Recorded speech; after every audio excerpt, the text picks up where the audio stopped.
Warning, the following review of Transformers Robots in Disguise contains major spoilers. If you have not watched Transformers Prime or this episode yet, view at your own risk.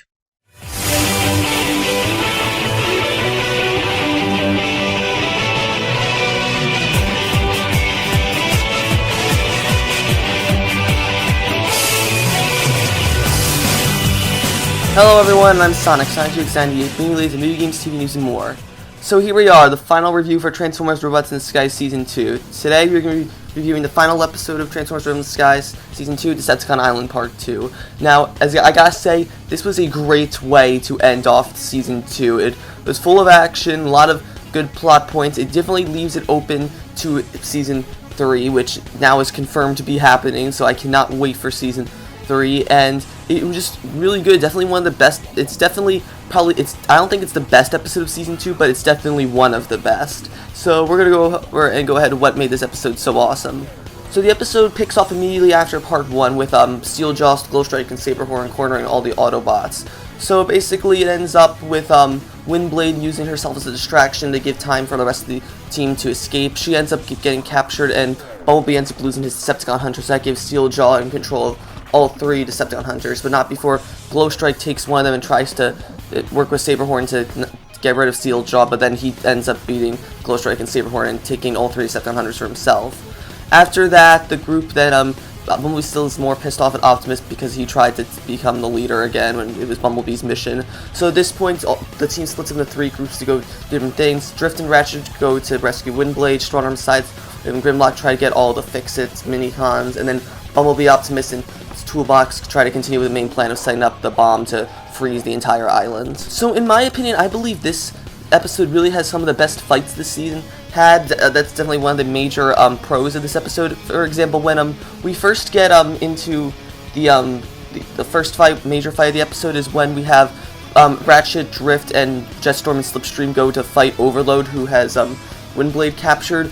Overload ends up wrecking Drift and Ratchet, but then because Jetstorm and Slipstream jump out right before they get knocked, Ratchet and Drift get knocked into Stasis pods, they end up like sneaking around Overload, battling him for a bit, and give Ratchet and Drift time to free themselves and defeat Overload and free Windblades. That's one of the cooler fights of the episode.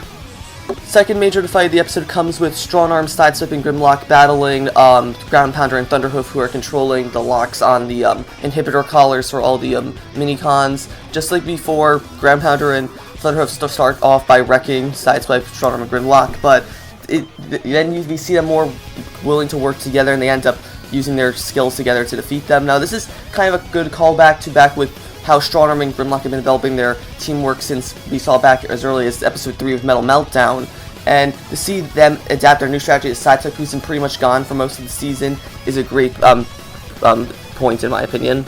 And so before we go into the final fight, I just want to talk more about how kind of the Optimus and Bumblebee power struggle comes to a head in this episode.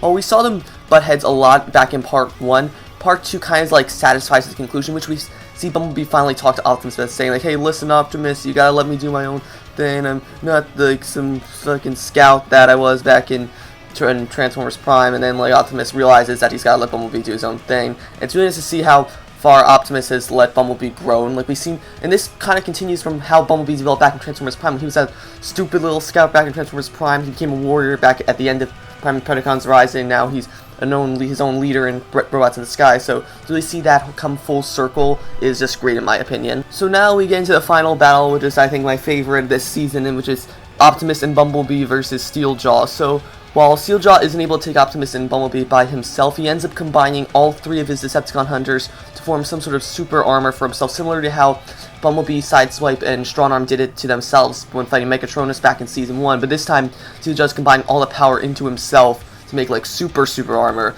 At that point, Bumblebee and Optimus can barely take him on, and Steeljaw's about to kill them, but then Fix-It comes in, who having snuck onto the Alchemor with Toolbox and the rest of the mini-cons, which Sideswipe, Strongarm, and Grimlock freed. And so they end up distracting Steeljaw long enough for Bumblebee to tackle Steeljaw and knock the armor off of him.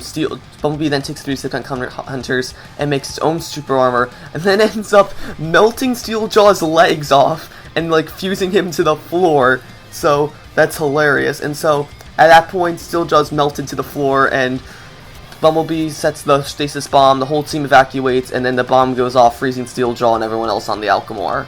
After that, the episode wraps up rather nicely, in which Fix-It tells everyone that all the Decepticons have already been dealt with, but then Optimus says that he and Toolbox are going to use the Alchemor to take all the Decepticons back to Cybertron, and also check out the new council that kicks Ratchet out. So Optimus, Toolbox, Ratchet, and Windblade all leave Earth to go back to Cybertron, while Bumblebee, Strongarm, Grimlock, Sideswipe, and Drift and Fix-It end up staying on Earth to deal with possible any other Decepticons and make it their own base to protect from future Decepticon attacks. And so that was my review of the final episode of Transformers Robots in the Sky Season 2, Decepticon Island Part 2. If I had to rate this episode, I would give it a 9.5 out of 10.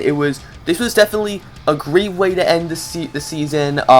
The fights this season were awesome. I mean, it was kind of a little low on character development, which is the 0.5 points off, but what can you do? It's a final episode, not much room for improvement there. The ending's kind of lazy, in that it kind of leaves Season 3 open-ended, but we'll see what Hasbro has in stores for Season 3. So that's it for this review. I'll be back soon whenever Season 3 starts. If you like this video, be sure to like, comment, subscribe, and I will see you guys later.